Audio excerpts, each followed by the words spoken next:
اچھا رضا کا معنی کیا ہوتا ہے؟ توجہ رکھیے گا، علی کا معنی تو سب کو مانا، علی کا معنی بلند۔ رضا کا معنی کیا ہوتا ہے؟ رضا کا معنی آپ ڈکشنری میں دیکھیں گے تو مرضی کو کہا جاتا ہے رضا، لیکن میں ڈکشنری سے بات ہی نہیں کرتا، اس لیے کہ جب بات امام کی ہے تو معنی بھی امام سے پوچھا جائے گا۔ بیٹھے ہوئے ہیں مسند صحابیت پر امام تقی جواد حضرت محمد تقی علیہ السلام، کہ جو ہمارے 8ویں امام کے فرزند ہیں، ہمارے اور آپ کے 9ویں امام ہیں۔ ان سے پوچھنے والے نے پوچھا کہ مولا آپ کے بابا کو رضا کیوں کہا جاتا ہے یا رضا کیوں کہا جاتا ہے؟ امام نے مسکراتے ہوئے کہا تمہارے ذہن میں کیا ہے؟ توجہ رکھیے گا، پوچھنے والا کیا پوچھ رہا ہے کہ مولا آپ کے بابا کو رضا کیوں کہتے ہیں؟ امام نے پلٹ کے اس سے سوال کیا کہ تمہارے ذہن میں کیا ہے؟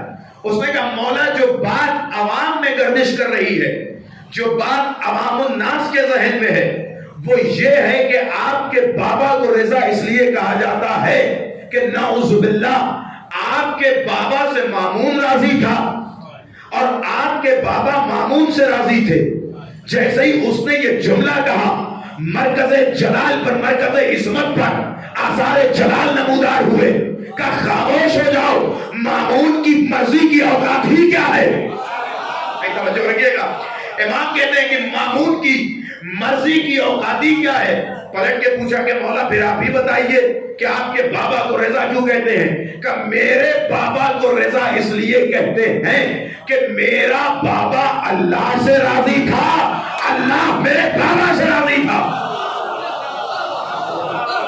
میرا بابا اللہ سے راضی تھا اور اللہ میرے بابا سے راضی تھا۔ دیکھیں دو مرحلہ ہے، ایک ہوتا ہے اللہ سے راضی ہونا، ایک ہوتا ہے اللہ کا راضی ہونا۔ دیکھیں ہم سب اپنی ذمہ داری لے سکتے ہیں کہ ہم اللہ سے راضی ہیں، لیکن ہم میں سے کوئی یہ ذمہ داری نہیں لے سکتا کہ اللہ بھی ہم سے راضی ہے۔ اللہ سے راضی ہونا یہ کوئی کمال نہیں ہے، کمال یہ ہے کہ اللہ بھی بندے سے راضی ہو۔ امام تقی جواد کہتے ہیں کہ میرا بابا اللہ سے راضی تھا اور میں اور میرے بابا سے اللہ راضی تھا، یعنی راضیتاً مرضیہ والا معاملہ تھا، راضیتاً مرضیہ والا۔ جیسے ہی امام نے جملہ کہا، اس نے پلٹ کے پھر پوچھا کہ مولا اچھا یہ بتائیے کہ کیا آپ سے اور آپ کے آباء و اجداد سے اللہ راضی نہیں تھا؟ نعوذ باللہ، امام سے کہہ رہا ہے کہ مولا 8ویں امام کے آباء و اجداد سے کیا اللہ راضی نہیں تھا؟ امام نے کہا ہمارے سارے اجداد سے اللہ راضی تھا۔ کیا وہ اللہ سے راضی نہیں تھے؟ کہ وہ بھی اللہ سے راضی تھے، تو کہا پھر انہی کا لقب رضا کیوں ہے؟ باقی سب کا لقب رضا کیوں نہیں؟ امام نے کہا یہ رضا لقب جو ہے یہ بندوں کا دیا ہوا نہیں ہے، یہ اللہ کا دیا ہوا لقب ہے، اور اللہ خوب جانتا ہے کہ کس معصوم کو کون سا لقب دینا ہے۔ لہذا اس اللہ نے حدیث لوح پر ہر معصوم کے نام کے ساتھ اس کا لقب لکھ کے بھیجا، اور میرے بابا کو لفظ رضا سے اس لیے نوازا کہ میرے بابا کی خصوصیت یہ بھی تھی کہ میرے بابا کے دشمن بھی میرے بابا سے راضی تھے۔ لیکن توجہ چاہتا ہوں میں چاہتا ہوں آج کی پوری گفتگو امام رضا کے حوالے سے ہو۔ میرے بابا کے دشمن بھی میرے بابا سے راضی تھے۔ اب ایک سوال ہمارے جوان بھائیوں کے ذہن میں آئے گا کہ جب راضی تھے تو دشمن کیوں تھے؟ سوال تو یہ بھی کہ جب راضی تھے تو دشمن کیوں تھے؟ امام کہہ رہے ہیں کہ میرے بابا کے دشمن بھی میرے بابا سے راضی تھے، تو سوال یہ کہ جب راضی تھے تو دشمن کیوں تھے؟ اس کا جواب سنیے روایت کی روشنی میں۔ یہ کیسے پروف ہو کہ راضی بھی ہیں دشمن بھی ہیں؟ تو چھٹے امام بیٹھے حضرت جعفر صادق علیہ السلام،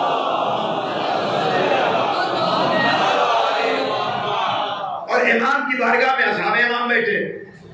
امام نے بات کرتے کرتے ایک مرتبہ ایک سوال پوچھا، اتشکر علی اول النعم او لا؟ کیا تم پہلی نعمت پہ شکریہ ادا کرتے ہو یا نہیں؟ توجہ چاہتا ہوں میں، امام جعفر صادق نے اپنے مجمع سے، اپنے اصحاب کے درمیان، اپنے محبوں کے درمیان پوچھا۔ اب آپ ذرا اس منزل پہ جا کے سنیں کہ آپ بیٹھے ہوئے ہو اور آپ کے درمیان مخبر صادق بیٹھے ہیں اور آپ سے یہ سوال کر رہے ہیں، اتشکر علی اول النعم او لا؟ کیا تم نے ابھی تک پہلی نعمت پہ شکریہ ادا کیا یا نہیں؟ تمام کے تمام محبین پلٹ کے امام سے پوچھتے مولا ما ہی اول النعم، یہ پہلی نعمت کیا ہے؟ یہ پہلی نعمت کیا ہے جس پر آپ شکریہ ادا کرنے کو کہہ رہے ہیں؟ امام نے فوراً چہرہ دیکھا کہ تمہیں پہلی نعمت کا اندازہ نہیں ہے؟ کہ مولا آپ ہی بیان فرمائے۔ فرمایا وَهِيَ طِيبُ الْوِلَادَةِ، وہ ولادت کی طہارت ہے۔ توجہ چاہتا ہوں میں کہ مولا کیا مطلب کہ یہ جو تمہارے دل میں ہماری ولایت کی ٹھنڈک ہے، یہ بغیر ولایت کی طہارت کے ممکن ہی نہیں ہے۔ اب جو تم اپنے دل میں ہماری ولایت محسوس کرتے ہو، سمجھ جاؤ کہ تمہاری ولادت پاک ہے، اور اسی ولادت کی پاکیزگی کا شکریہ تمہیں دن اور رات اللہ کی بارگاہ میں ادا کرنا چاہیے۔ اس کا مطلب یہ ہوا کہ امام صادق نے جواب دے دیا کہ امام کی محبت، فصیح رسول کی محبت، امام کی جانشینی کی رضایت اور ولایت ہر دل میں نہیں آتی، بلکہ اس دل میں آتی ہے کہ جو طیب الولادہ ہو، پاک نسب ہو، پاک حسب ہو، پاک طہارت ہو، دل پاک ہو، دل پاکیزہ ہو۔ آپ سمجھے کہ وہ راضی ہوتے ہوئے دشمن کیوں تھے؟ بھائی اور کہہ رہے نہیں، وہ راضی ہوتے ہوئے دشمن کیوں تھے؟ ارے امام رضا سے راضی ہوتے ہوئے امام کا دشمن ہونا یہ ان کی عداوت کی دلیل نہیں ہے، خون کی نجاست کی دلیل ہے۔ صلوات پڑھیں محمد آل محمد کی بات۔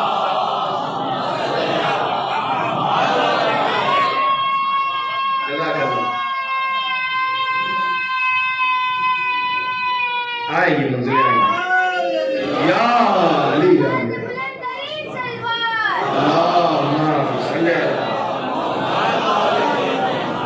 توجہ کیا؟ اس کا مطلب امام رضا سے راضی ہوتے ہوئے ان کا دشمن ہونا۔ توجہ رکھیے گا، راضی بھی ہیں دشمن بھی ہیں۔ کیوں؟ اس کا مطلب کوئی تو مجبوری ہے، کوئی تو ایسی رسی ہے جو پیروں کو پکڑے ہوئے ہے، کچھ تو ایسا مسئلہ ہے، اس لیے امام کو رضا کہا گیا۔ اب توجہ رکھیے گا، اب لوگ کہتے ہیں کہ صاحب سنیے بہت توجہ سے، بہت اہم گفتگو، امام کو رضا اس لیے کہتے ہیں کہ امام مامون سے راضی تھے۔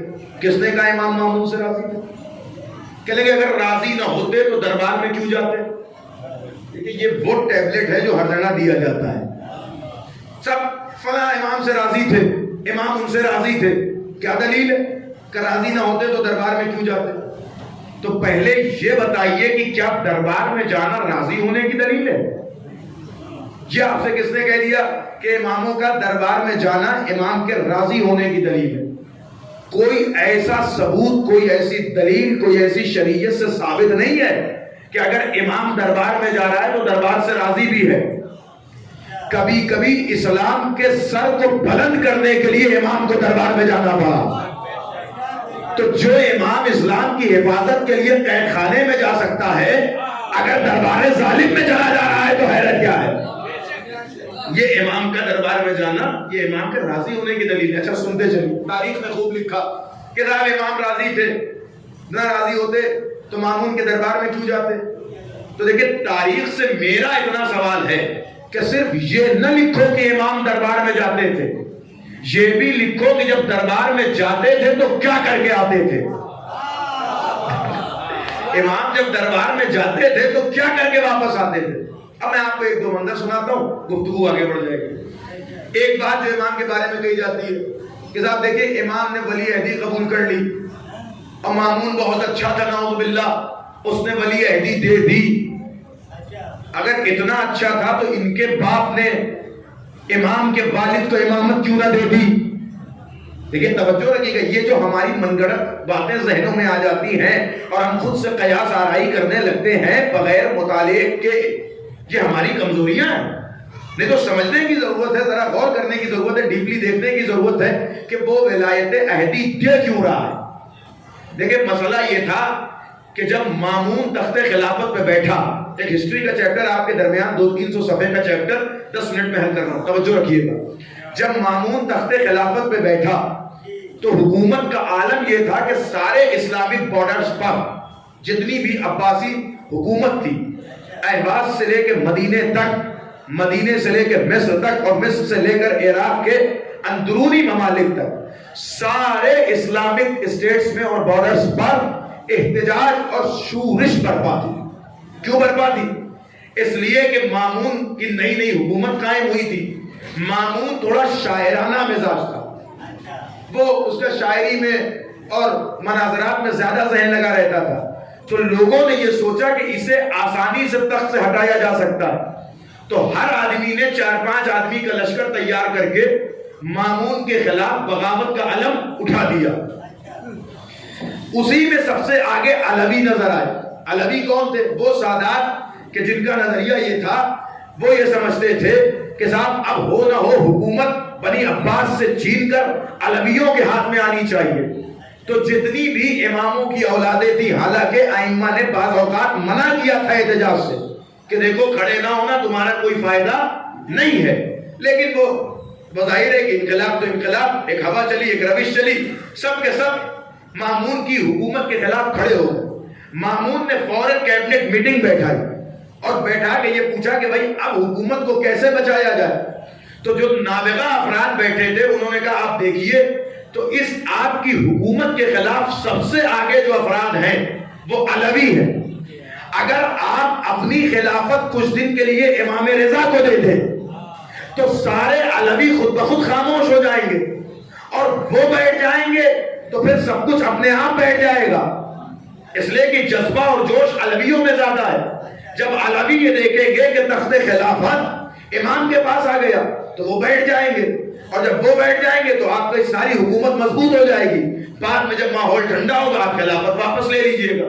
حالانکہ کچھ لوگوں نے وہاں اس کی مخالفت بھی کی, لیکن مامون کو یہ مشورہ پسند آیا.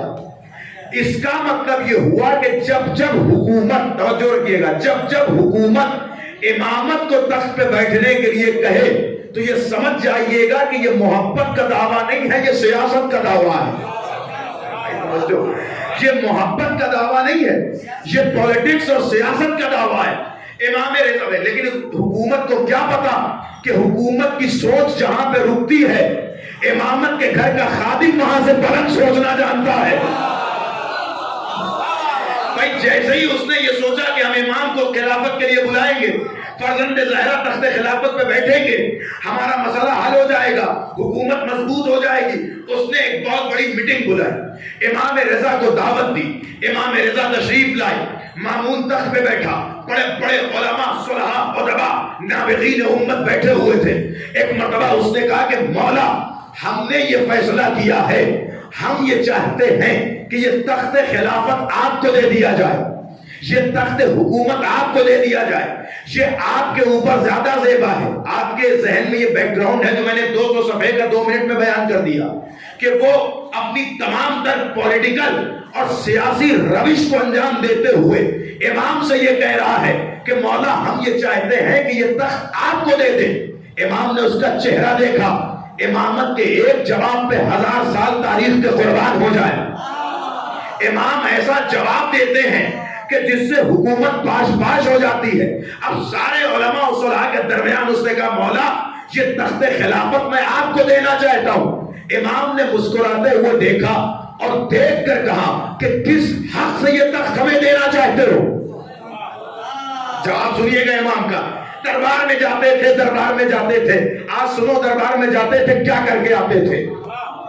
امام بیٹھے کہ یہ تخت خلافت آپ دے لیجئے. امام نے کہا دیکھو یہ تخت تم مجھے 2 کنڈیشنز میں سے کسی ایک کنڈیشن کے طور پہ دے سکتے ہو. 2 ہی حل ہے اس تخت کو مجھے دینے کا. یا تو تم اس نیت سے دے رہے ہو کہ یہ تخت تمہارا نہیں ہے. امام کے جواب پر اور فصاحت اور بلاغت پہ توجہ رکھیے گا. امام کہہ رہے یا تو یہ تخت حکومت تم مجھے اس لیے دے رہے ہو کہ یہ تمہارا نہیں ہے, یہ تمہارا حق نہیں ہے, تو مانو کہ ابھی تک تم ناحق بیٹھے تھے. ارے بھائی کیا سن رہے ہیں آپ؟ امام کہہ رہے کہ 2 حق سے دے سکتے ہو. یا تو یہ تمہارے ذہن میں ہے کہ یہ تمہارا حق نہیں ہے, تو جب تمہارا نہیں ہے تو مانو کہ تم ناحق بیٹھے تھے, اور یا تو پھر تم یہ سمجھتے ہو کہ یہ تمہارا حق ہے لیکن ارفاقاً محبتاً ہمیں دے رہے ہو. تو یاد رکھو تخت خلافت پہ وہی بیٹھنا چاہیے جس کا یہ حق ہوتا ہے.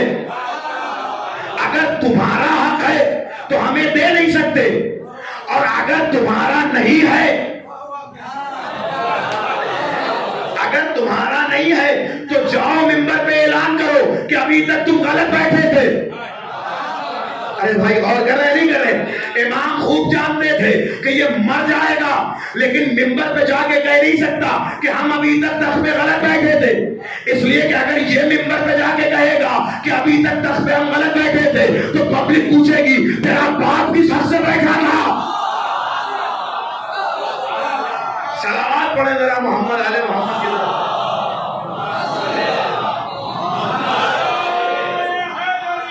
یا علی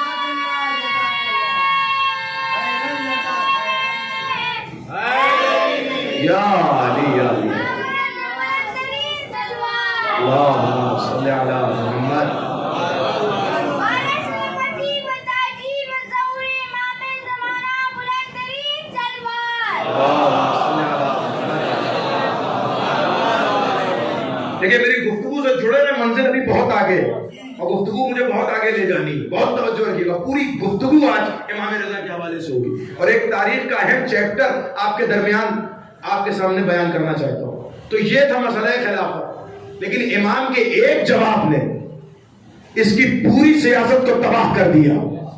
اس کو کہتے ہیں امامت کا جواب، یعنی حکومت سال بھر پروپیگنڈے کرتی ہے کہ یہ کرنا ہے، لیکن امامت اپنے ایک جواب سے پورے سال کی محنت پہ پانی پھیر دیتی ہے، اور یہی امامت کا صدقہ فرش اعضاء پہ بھی نظر آتا ہے۔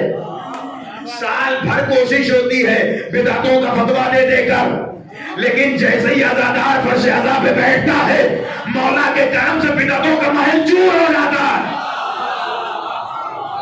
یہ امامت کا معجزہ۔ اب امام رضا نے کہا کہ خلافت تم مجھے یا تو اس بات پہ دے سکتے ہو کہ تمہارا حق نہیں ہے، یا تو اگر تمہارا حق ہے تو پھر مجھے دے نہیں سکتے۔ یعنی ایسا رکھ کے پھنسایا امام نے مامون کو کہ نکل نہ پائے، اسی میں دب کے مر جائے۔ یہ ہوتا ہے امامت کا کمال، نکل نہیں سکتا، ایسا پھندا دیا امامت نے کہ اس سے نکل نہیں سکتے، اسی میں مرو گے۔ تو اس نے کہا اچھا ٹھیک ہے تمہیں خلافت نہیں دیتا۔ سیاست تو سیاست ایک قدم اور آگے بڑھی، کہا کہ میں ٹھیک ہے آپ کو خلافت نہیں دیتا۔ پھر مشورہ کیا اس نے، کہ دیکھو انہوں نے خلافت کے معاملے میں تو تمہیں پھنسا دیا، اب ایسا کرو ان سے کہو کہ ہم آپ کو ولی عہدی دینا چاہتے ہیں۔ ولی عہدی کا کیا مطلب ہوتا ہے کہ ٹھیک ہے ہم جب تک زندہ تب تک ہم خلیفہ ہیں، لیکن میرے بعد آپ خلیفہ بنیں گے، آپ تخت حکومت میں بیٹھیں گے، اس کو کہتے ہیں ولی عہدی۔ امام نے کہا کہ میں یہ بھی نہیں قبول کرتا۔ کیوں نہیں قبول کرتے؟ کہ میری مرضی ہے۔ اس نے لیکن زور زبردستی کی کہ نہیں آپ کو یہ ولی عہدی قبول کرنی پڑے۔ حتی بعض جگہ یہ لکھا ہے کہ وہ آستین میں خنجر رکھ کے بیٹھا تھا۔ دیکھیں یہ بھی معیار پتا چلا کہ ہر تخت پہ بیٹھنے والا معتبر نہیں ہوتا، کبھی کبھی آستین میں خنجر لے کے بیٹھتا ہے، اور اس نے خنجر بھی دکھایا امام کو، لیکن وہ امام کیا جو ان خنجروں سے ڈر جائے؟ امام صاحب ذوالفقار ہوتا ہے۔ امام نے ایک منظر تیار کیا، امام رو کس لیے رہے تھے کہ جو بات امام کہنا چاہتے تھے وہ کہنا چاہتے تھے۔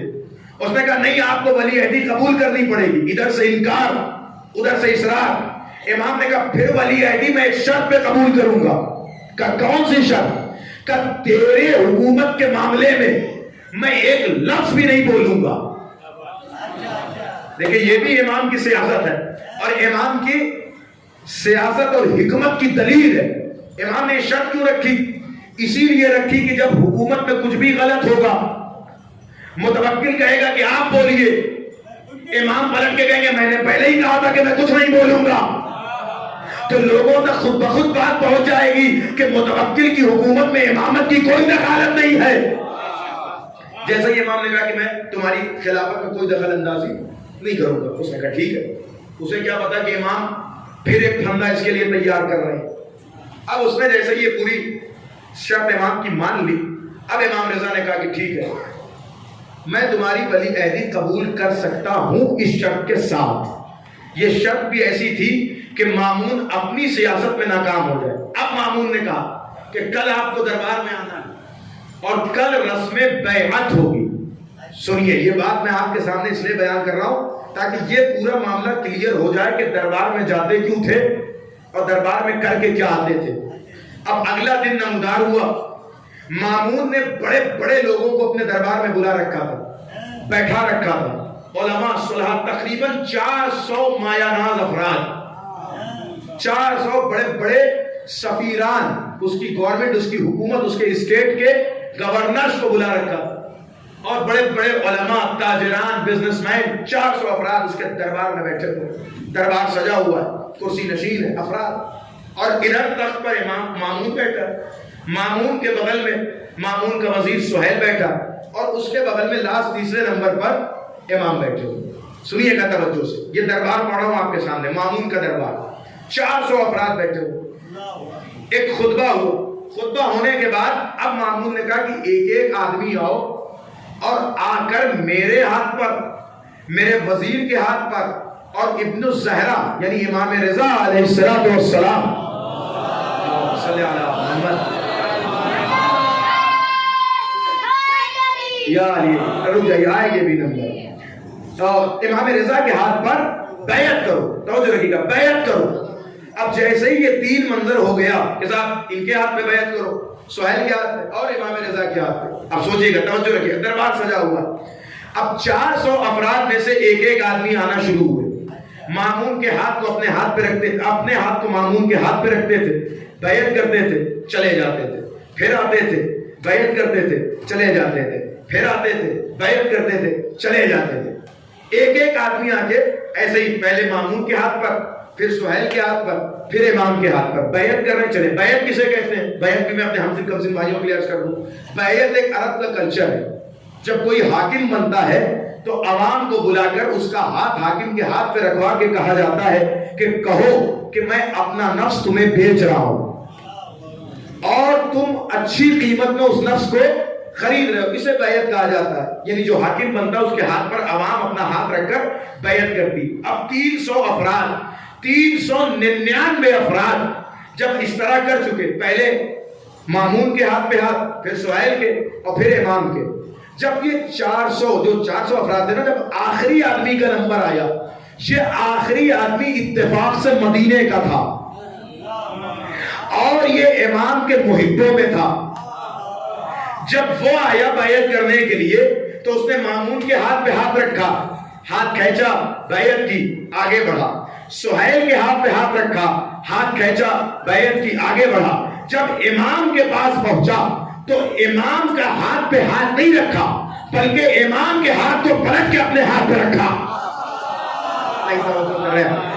امام کے ہاتھ کو پلٹ کے اپنے ہاتھ پہ رکھا، امام نے اپنے ہاتھ سے اس کے ہاتھ کو پکڑا۔ توجہ کریں، یعنی سب کے ہاتھ پہ ایسے تھا، لیکن جب امام کے پاس پہنچا تو امام کا ہاتھ اوپر، اس کا ہاتھ نیچے۔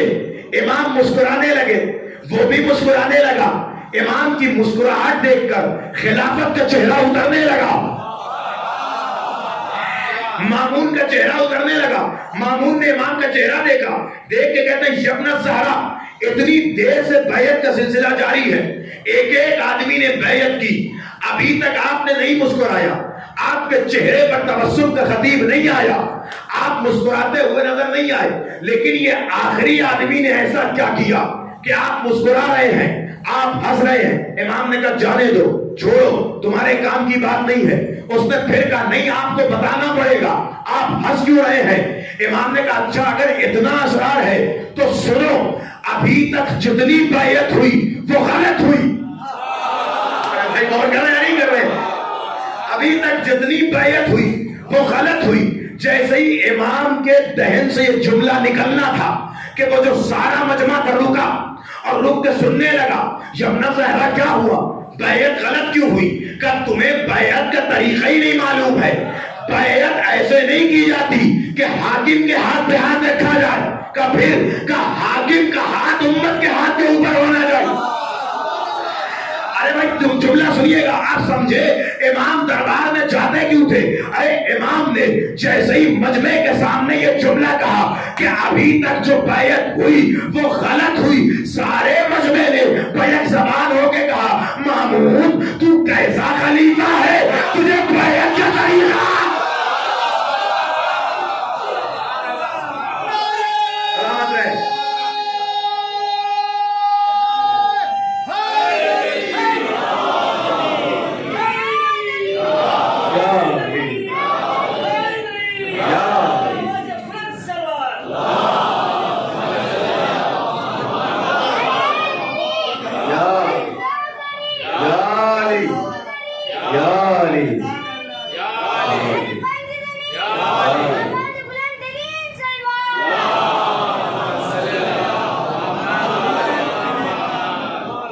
سمجھے؟ امام دربار میں کیوں جاتے تھے؟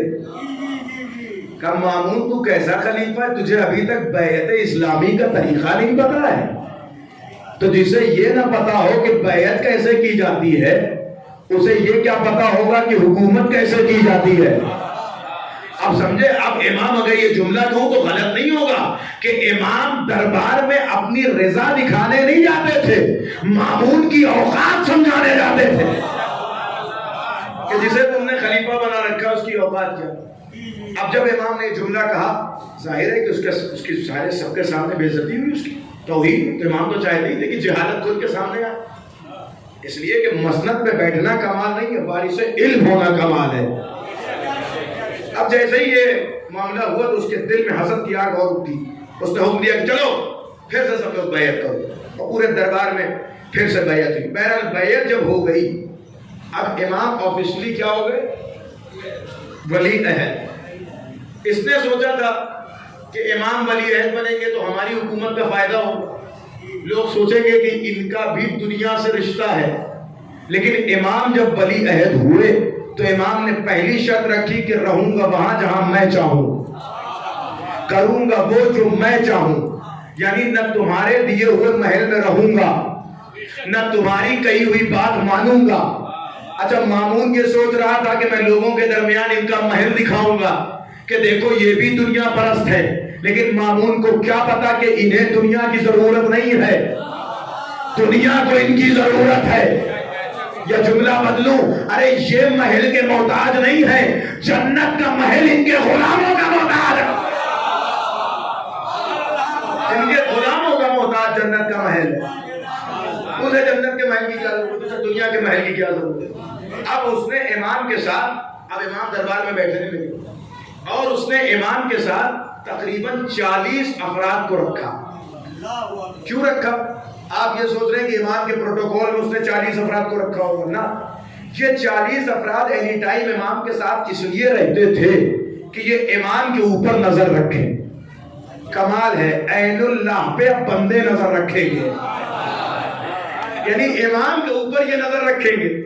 اس نے 40 افراد دیا۔ اچھا امام سے کہا کہ مولا یہ آپ کی حفاظت کے لیے ہے، آپ کے پروٹوکول کے لیے ہے، آپ ولی فقیہ ہیں تو اکیلے رہیں بہتر نہیں ہوگا۔ بہرحال امام دربار میں آتے تھے، بیٹھتے تھے۔ اب ایک مسئلہ درپیش ہوا، اتفاق سے اس دن امام دربار میں نہیں، آنے والا آیا اور آ کے کہتا ہے دربار میں کہ میرے پاس 7 رسول اللہ کے بال ہیں، اور اس حاکم کی کتنی خوش نصیبی ہوگی جو ان بالوں کو خرید لے۔ توجہ رکھیے گا، امام دربار میں کیوں جاتے تھے؟ آج یہ معاملہ ہی کلیئر ہو جائے گا کیوں جاتے تھے۔ اب 7 بال رسول اللہ کے، بادشاہ نے جیسے ہی سنا، مامون نے جیسے ہی سنا، خوشی سے ایک دم، ارے رسول اللہ کے 7 بال ہیں، میں خریدوں گا، میں خریدوں۔ بغل میں وزیر بیٹھا تھا، اتفاقاً وزیر بادشاہ سے زیادہ چالاک ہوتے تھے۔ کان میں بادشاہ سے کہا کہ بادشاہ سوچ تو لے، اگر یہ بال نقلی نکلے اور اس نے تجھے بیچ دیا تو یہ باہر جا کے تیرا مذاق بنائے گا کہ کیسا بادشاہ ہے جسے میں بیوقوف بنایا۔ تو بیوقوف بنایا اسے جاتا ہے جو ہونا، جو پہلے سے ہی آل محمد کی عداوت میں بیوقوف ہو گیا ہو، اسے کیا بیوقوف بنایا جائے گا؟ اب اس کے دماغ میں یہ بات آئی، لیکن وہ یہ سوچنے لگا کہ اگر بال نقلی ہوئے اور میں نے خرید لیا تو یہ باہر جا کے ہنسے گا کہ میں نے بادشاہ کو بیوقوف بنا دیا، اور اصلی ہوئے اور نہیں خریدا تو یہ باہر جا کے کہے گا کہ کیسا خلیفہ رسول ہے، رسول کے بال کا احترام بھی نہیں جانتا، ہنسے گا میرے اوپر، دونوں طرف سے پھنسا۔ اب جب حکومت تو مشکل ہوئی تو پھر مشکل کشا کی تلاش میں نکلا، کہ یہ مشکل کو کون حل کرے گا؟ کہ بلائیے وہی جو مشکل کشائے عالم ہے، جو 8واں مشکل کشائے گا، جاؤ علی رضا کو بلا کے لاؤ۔ پبلک دوڑی ہوئی امام رضا کے پاس، مولا چلیے، کہ کیا ہوا؟ کہ پھر حکومت مشکل میں گرفتار ہے۔ اچھا تماشا اور تاریخ کا مزاج ہی یہ رہا ہے کہ جب جب حکومت مشکل میں گرفتار ہوئی تب تب وقت کے مشکل کشا کو آنا پڑا۔ اب امام رضا تشریف لائے، امام آئے، اپنی مسند پہ بیٹھے، بادشاہ اور خلافت کا اترا ہوا چہرے کو اتارے ہوئے کا مولا پھر ایک مسئلہ پھنس گیا۔ امام نے کہا تمہاری زندگی مسئلہ ہے۔ کہا کیا ہو گیا؟ کہ یہ ایک کچھ بال لے کر آیا تھا اور مجھ سے کہہ رہا تھا کہ بال خرید لو، میں نے حامی بھی بھر دی، لیکن ابھی میرے وزیر نے کہا اگر بال نقلی ہوا تو یہ تیرے اوپر ہنسے گا، اور مولا میں یہ سوچ رہا ہوں اگر اصلی ہوا اور نہ لیا تو بھی میرا مذاق بنے گا کہ کیسا خلیفہ رسول ہے، آپ بتائیے میں کیا کروں؟ امام نے بال دیکھا، کہ بال منگایا جائے، بال دیکھا، امام نے 7 عدد بال تھے، امام نے بال دیکھا، جملہ بہت آسانی سے کہوں گا، آگے بڑھ جاؤں گا اور لکھنؤ سے آیا ہوں تو اتنا حق ہے کہ میں جملہ کہوں۔ امام نے بال دیکھے اور بال دیکھنے کے بعد تاریخ کا جملہ ہے، امام نے کہا اس میں سے 4 اصلی ہیں، 3 نقلی ہیں۔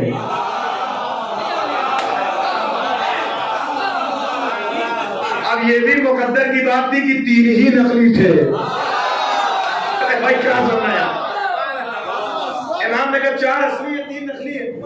اچھا امام نے جواب دے دیا تھا تو بادشاہ کو خوش ہو جانا چاہیے، لیکن بادشاہت کا اپنا مزاج، پلٹ کے کہا یہ اپنا زہرا اتنی جلدی کیسے بتا دیا آپ نے؟ کچھ یاد آیا؟ یہ جملہ بہت پرانا ہے، یہ اپنا زہرا اتنی جلدی کیسے بتا دیا؟ میں تو اتنی دیر سے پریشان تھا، آپ کہہ رہے 4 اصلی 3 نقلی۔ اچھا اس کے سر سے ٹینشن حل ہو گئی تھی، مسئلہ حل ہو گیا تھا تو سکون سے خرید لینا چاہیے تھا، لیکن جو امامت کی حسد دل میں پک رہی ہے وہ تو باہر آنی ہے نا۔ مولا اتنی جلدی کیسے بتا دیا آپ نے؟ اتنی جلدی؟ ارے یہ جملہ کچھ یاد دلا رہا ہے یا نہیں یاد آ رہا؟ یہی جملہ پہلے علی سے بھی کہا گیا تھا۔ مولا جب بھی ہم سوال کرتے ہیں آپ فوراً جواب دے دیتے ہیں، کبھی سوچا نہیں، کبھی غور نہیں کیا، کبھی تفکر نہیں کیا، فٹ سے جواب، فوراً جواب، فوراً جواب۔ تھوڑا سوچ لیا کیجئے، غور کر لیا کیجئے۔ امام نے کہا بتا تیرے ہاتھوں میں انگلیاں کتنی ہیں؟ اس نے کہا مولا 5 ہے۔ کہا سوچا کیوں نہیں، سمجھا کیوں نہیں، غور کیوں نہیں کیا؟ کہا مولا اس میں کیا سوچنا، اس میں کیا سمجھنا، یہ تو ہر وقت میرے سامنے ہے۔ امام نے پلٹ کے کہا جیسے تیرے سامنے تیرا ہاتھ ہے، میرے سامنے پوری کائنات۔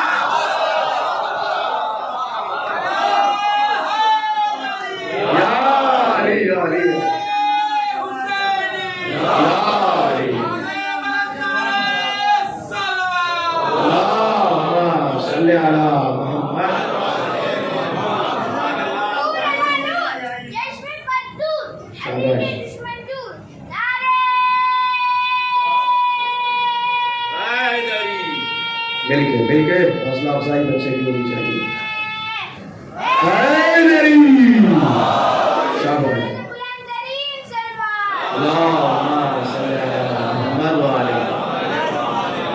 توجہ کیجیے گا، تو امام نے کہا، امام سے کہنے کا مولا یہ بال آپ کہہ رہے ہیں کہ 3 نقلی ہے 4 اصلی، اتنی جلدی آپ نے کیسے بتا دیا؟ امام نے کہا بتا دیا میں نے، میرے جد کا بال ہے تو میں ہی تو پہچانوں گا۔ دیکھیں یہ بھی بال کا معاملہ تھا، بغیر آل کے حل نہیں ہوا، توجہ رکھیے گا۔ تو امام نے کہا اچھا چلو تمہارے لیے ثابت بھی کر دیتا ہوں۔ کہ کیا؟ کہ اسی دربار میں آگ جلائی جائے، آگ لگوائی جائے۔ امام بھی ان کا کام خوب پہچانتے تھے، ان کا کام ہی آگ لگوانا ہے، آگ لگاؤ۔ اب جیسے ہی انہوں نے دربار میں آگ لگائی، امام نے کہا چاروں یہ 7 کے 7 بال آگ کے حوالے کیے جائے۔ 7 بال آگ کے حوالے کیے گئے۔ اتفاق ایسا کہ 3 جل گئے،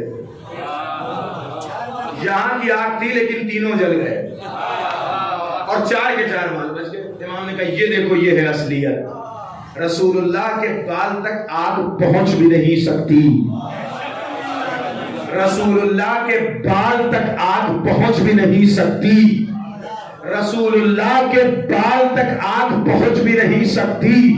بھرے ہوئے دربار میں امام نے معرفت کا پہلا باب کھول دیا کہ جب بال اتنا معتبر ہے تو رسول اللہ کا خون کے نام لگا۔ بھائی سن رہے ہیں یا نہیں سن رہے ہیں؟ جب بال